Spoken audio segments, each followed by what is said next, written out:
कार्यक्रम में आप सबका स्वागत है। आज टाइम थोड़ा बदल लिया था क्योंकि आज हमारे साथ डॉक्टर हिमांशु माथुर सर थे और शाम को ओपीडी का समय होता है, इसलिए टाइम 7 बजे की जगह हमने उसे 8 बजे कर लिया था ताकि पेशेंट्स जो मरीज़ आते हैं उनको भी असुविधा ना हो और आपको पूरा टाइम मिल सके। दूसरा, डॉक्टर साहब के बारे में बता दूं कि डॉक्टर हिमांशु माथुर सर देश में एक ऐसी शख्सियत हैं, आप सबके लिए मॉडल के रूप में भी हैं, क्योंकि राजस्थान के जोधपुर से सर आते हैं, जहां से राजस्थान के मुख्यमंत्री हैं श्री अशोक गहलोत जी। तो बड़ी हस्तियां जोधपुर ने इस देश को दी हैं, जिनमें से एक हस्ती हमारे साथ हैं, डॉक्टर हिमांशु माथुर सर हैं। सर स्वागत है आपका। और इसमें एक बड़ी बात यह भी है बेटा कि सर को बहुत लंबा अनुभव मेडिकल सेक्टर में होने के साथ टीचिंग का भी है, क्योंकि एमबीबीएस की जो बच्चे पढ़ाई करते हैं उनको सर पढ़ाते हैं। और दूसरी बड़ी बात यह है कि वो भारत ही नहीं, दूसरे देशों में, मतलब जैसे एक उदाहरण के तौर पे कजाकिस्तान सर जाते हैं पढ़ाने के लिए, वहाँ बच्चे पढ़ते हैं। मैं आपके प्रश्न लूँगा, वहाँ बच्चे पढ़ते हैं। तो सर को बहुत लंबा मेडिकल के साथ साथ पढ़ाने का भी अनुभव है। तो आप दोनों तरीके के सवाल अपने पूछ सकते हैं सर से, कि एक तो आपके सवाल पढ़ाई को लेकर के हो सकते हैं, या आपके सवाल रोग या किसी मनोरोग हो सकता है, शारीरिक रोग, इस तरीके के सवाल भी हो सकते हैं। दूसरा, मैं ये सूचना दे रहा हूँ कि आप आज का जो प्रोग्राम है ऑफिसर्स टॉक, अकेले मत देखिए। अगर आप अकेले देख रहे हैं तो अपने परिवार के साथ आप अन्याय कर रहे हैं, क्योंकि आज आपको ये प्रोग्राम अपने परिवार के साथ, छोटे भाई बहन माँ बाप जो हैं उन सबके साथ बैठ के देखना है, ताकि वो अपने सवाल रख सकें। क्योंकि ये एक एपिसोड बहुत मानसिक रोग के लिए भी है, और कई बार बहुत सारे अच्छे अच्छे प्रश्न आने वाले हैं। हो सकता है आप के बजाय माँ या पिताजी पूछना चाहें तो उस पर भी सर के साथ डिस्कस कर सकते हैं। तो अपने परिवार के सब सदस्यों को बुला लो, फिर मैं स्टार्ट करता हूँ और सर के साथ हम फिर ऑफिस टॉक में आपका संवाद करवाएंगे। तो सबको, घर में जो लोग हैं, अपना काम छोड़ करके बैठें और संवाद करें। तो स्वागत है सर आपका। आप बच्चों से जुड़ेंगे, अपने बारे में थोड़ा इंट्रोड्यूस, क्योंकि आप देंगे ज़्यादा बेटर है। और ये है, सभी लोगों का स्वागत है आज के प्रोग्राम में। और ऑफिसर्स टॉक में एक इंडिया पहल का जो प्रोग्राम चलता है, वास्तव में बड़ा ही सराहनीय प्रोग्राम है। और आप लोगों को बता दूं बच्चों कि आप लोग तो इसको देखते ही, मैं भी देखता हूं। और सर का बहुत बहुत धन्यवाद मैं बोलना चाहूँगा कि आज उन्होंने मुझे आप लोगों के सामने उपस्थित होने का मौका दिया है। दोस्तों, मैं डॉक्टर हिमांशु माथुर मेरा नाम है, और राजस्थान के उस प्रदेश से मैं बिलोंग करता हूँ जहाँ ये कहावत है कि माया ने ऐसा पूत जड़े जैसा दुर्गादास। तो दुर्गादास राठौड़ की धरती से और 52 युद्धों का विजेता मालदेव की धरती से मैं बिलोंग करता हूँ दोस्तों। और जोधपुर से मेरा ताल्लुक़ है। जयपुर में अभी मैं इन दिनों कई वर्षों से जयपुर में ही सेटल हूँ, यहीं पे मेरा मकान और अस्पताल भी है। अपने बारे में मैंने जो चर्चा करी ये तो आपको मैंने बता दी। आप लोगों के लिए मैं कुछ बातें बताना चाहता हूँ कि जो स्टूडेंट्स हैं, जो बच्चे हैं, जो भी इस प्रोग्राम को देख रहे हैं, वो एक चीज़ ज़रूर सीख लें कि अगर आपको सही मायने में प्रतियोगी परीक्षाओं की पढ़ाई की तैयारी करनी है तो स्टार्टिंग से आपको उसको हमेशा पढ़ना होता है। शुरुआत से आप किसी भी विषय का अध्ययन करें, डिटेल में अध्ययन करें। अगर आप आरएस की तैयारी कर रहे हैं, अगर आप आईएएस की तैयारी कर रहे हैं, जो भी सीईटी एग्ज़ाम की, जो भी प्रतियोगी परीक्षा की तैयारी कर रहे हैं, बिल्कुल बेसिक कंसेप्ट से होते हुए आपको निकलना पड़ता है। ये बात नहीं सोचनी होती कि ऑलरेडी कई स्टूडेंट्स हमारे पास इस एग्ज़ाम को दे रहे हैं तो हम लोग पीछे से यहाँ पे कनेक्ट हुए, मतलब नए छात्र हैं और कई छात्र ऑलरेडी इसके अंदर एग्ज़ाम दे रहे हैं, कई सालों से दे रहे हैं, उनका सिलेक्शन नहीं हुआ तो हमारा कैसे होगा।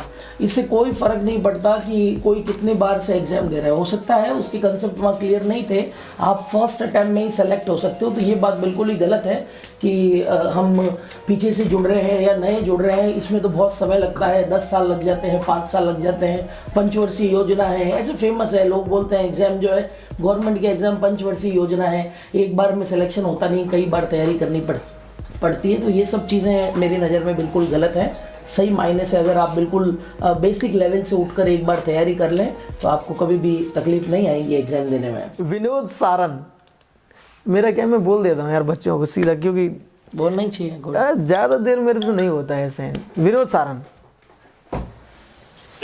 जय हिंद। जय हिंद विनोद सारन, जय हिंद सर। मेरा एक तो आपके क्वेश्चन है जी कि सर हम जब किसी लक्ष्य को देखते हैं तो उसकी तैयारी शुरुआत करते हैं तो 2-3 दिन जोश से पढ़ते हैं और फिर हम धीरे धीरे सुस्त होने जाते हैं।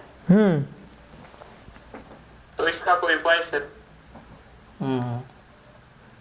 इसका उपाय देखिए, ये क्या है, मैं मेरे अकॉर्डिंग बता रहा हूँ सर से, तो आप पूछ लीजिएगा, मैं बीच में बोल गया हूँ। क्योंकि ये क्या होता है, एक प्रेरणा होती है, मोटिवेशन होता है ना, वो ईंधन है, एक ईंधन काम करता है हमारे अंदर, जिसे हम मोटिवेशन कहते हैं। अब आपके अंदर कौन सा फ्यूल डला हुआ है, ये एक सोचने वाली बात है कि आप किस बात से मोटिवेट हैं और कितने दिन तक, कितने समय तक वो आपको मोटिवेट रखे हुए हैं केवल। और जैसे ही वो ईंधन खत्म होता है तो फिर से आपको उस ईंधन की ज़रूरत पड़ती है कि आप उसको फ्यूल को डालें, मोटिवेट करें। पहली बात तो यही है। तो आप, और ये मोटिवेशन दो प्रकार के होते हैं, प्रेरणाएं दो प्रकार की होती हैं, एक तो बाह्य और एक आंतरिक प्रेरणाएं। तो आंतरिक प्रेरणाएं तो मैंने बताया था कि आंतरिक प्रेरणाएं किसे कहते हैं, जैसे भूख का लगना, प्यास का लगना, ये सब आंतरिक प्रेरणाओं के अंतर्गत आता है। और इनके लिए कोई विकल्प भी नहीं होता है, ये बात समझ लें सब बच्चे। इनका कोई, भूख लगी है तो आपको भोजन चाहिए ही चाहिए, प्यास लगी है पानी चाहिए आपको। लेकिन बाह्य प्रेरणाओं के हमेशा विकल्प होते हैं। जब आपको दूसरा कोई विकल्प मिलता है तो आप डिमोटिव हो जाते हैं, दूसरी चीज पे ध्यान देने लग जाते हैं। और जिस समय आपके दिमाग ने श्योर कर लिया कि मुझे इसी लक्ष्य को प्राप्त करना है, इसका कोई विकल्प नहीं है, तो फिर आप रुकेंगे नहीं, कभी डिमोटिव होंगे नहीं, फिर आप लक्ष्य की ओर बढ़ रहे होंगे। तो मेरा उत्तर तो यही है कि आपको कोई ना कोई विकल्प है दूसरा उस लक्ष्य के आड़ में, इसलिए आप कहीं ना कहीं डिमोटिव हो रहे हैं और आपका फ्यूल खत्म हो रहा है बार बार। बिल्कुल बिल्कुल। और चिकित्सकीय भाषा में बात करें तो सर बता सकते हैं। नहीं बिल्कुल, सर बिल्कुल ठीक कह रहे हैं कि जब तक आपके अंदर एक आग नहीं लगती कि मुझे पहले आप ये डिसाइड कीजिए कि जो भी एग्जाम आप प्रिपेयर कर रहे हैं, यूपीएससी आरपीएससी, वो आपको यूपीएससी आरपीएससी में क्यों जाना है, उसका कारण क्या है, पहले ये कारण आप डिसाइड कीजिए। जिस दिन आपको ये कारण का उत्तर मिलेगा उस दिन आप नहीं बोलोगे कि मेरे को पढ़ने में मन नहीं लग रहा है। अभी आपके पास कारण ही नहीं, आप तो सब जने पढ़ते हैं तो पढ़ के देख लेते हैं, एग्जाम देके देख लेते हैं, हो जाएगा तो अफसर बन जाएंगे, नहीं तो कोई बात नहीं, अपन ग्रेजुएशन तो कर ही रहे हैं, कोई ना कोई नौकरी तो मिल ही जाएगी। अगर इस सोच से पढ़ रहे हो तो इसलिए आप मोटिवेट नहीं हो रहे हो।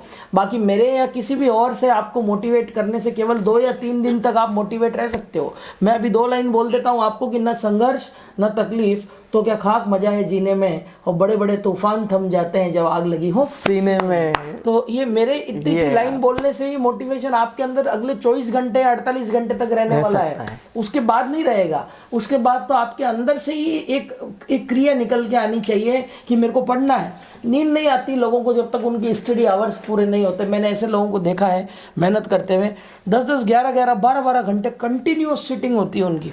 कई घर वाले सर किताब छीनते हैं, सो जा भाई, हाँ सो जा, क्योंकि उनके अंदर एक ललक है कि मेरे को बनना ही है, 100% बनना है, दूसरा विकल्प नहीं है। विनोद एक प्रश्न और है मेरा, मैं बीच में भूल गया था कि आपके और दोस्त क्या कर रहे हैं, क्या वास्तविक एकदम वो आईएएस की तैयारी कर रहे हैं, आरएस की कर रहे हैं, आप जिसकी तैयारी कर रहे हैं, क्या आपके दोस्त भी वही कर रहे हैं क्या? नहीं सर, मेरी सुबह एक दोस्त से बात हुई थी, वो कर रहा है। अच्छा, एक दोस्त कर रहा है, अभी वो भी विचार कर रहा होगा, मतलब अभी तो स्टार्ट सोचेगा कि यार करूं या नहीं करूं, है ना।